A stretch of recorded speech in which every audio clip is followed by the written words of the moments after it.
আপনি সর্বশেষ গরুর মাংস খেয়েছেন কতদিন আগে?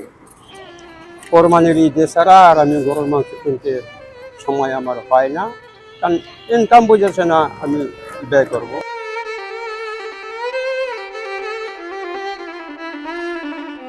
বাসায় পাক কোনোদিন হয়, কোনদিন হয় না।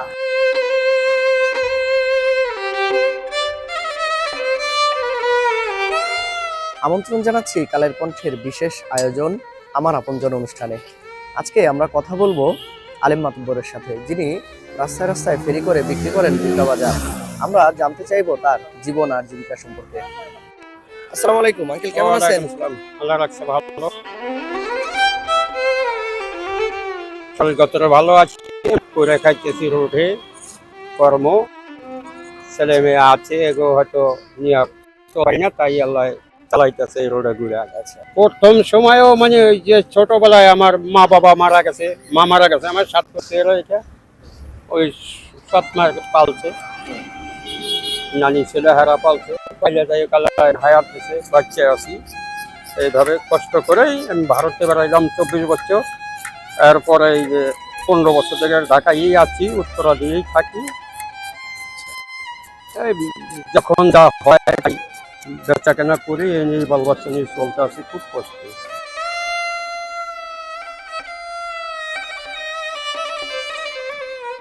এই যে ধরেন যে আপনি ইন্ডিয়া ছিলেন, ইন্ডিয়াতে কি কাজ করতেন সেখানে? এরকমই করতাম।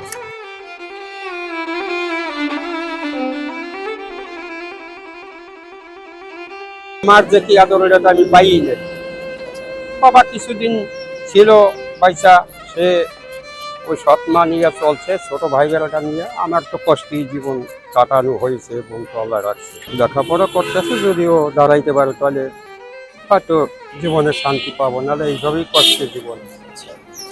এই যে কি বানাবেন, ইচ্ছা কি আপনার ছেলে যে এখন? ছেলে বিয়ে অনার্স পাস করেছে, অনার্স পাস করছে, মাস্টার্স করতে আছে। এই যে আপনার যারা পয়সাওয়ালা আত্মীয় স্বজন আছে না, তারা কি আপনার খোঁজ খবর নেয় যে আপনি কেমন আছেন, কিভাবে চলছেন? খোঁজ খবর বলতে কোনো সময় কারো কাছে আমি যাইয়া ধার পাই না, চাইও না, বিশেষ করে দেখি যখন ওই লজ্জায় আর যাই না কারো কাছে, যে হইলেও কাল্লায় চালায়, কষ্ট করে চলতে আসি।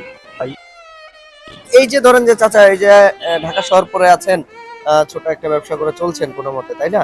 আপনার সেই আত্মীয় স্বজন যারা আছে তারা কেন খোঁজ নেয় না মনে হয় আপনার?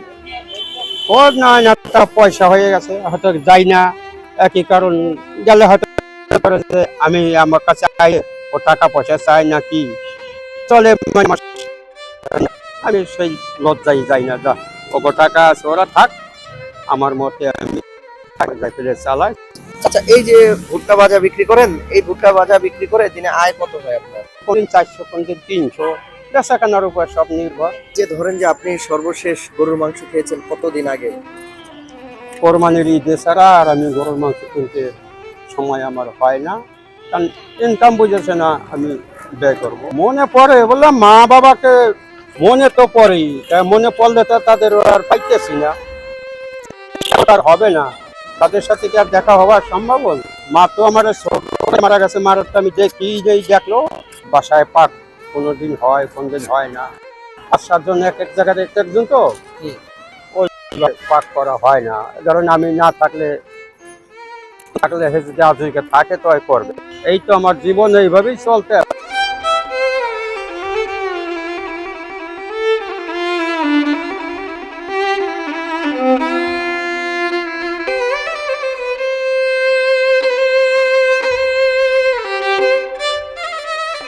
দর্শক, আমরা এতক্ষণ কথা বলছিলাম আলেম মাতব্বরের সাথে।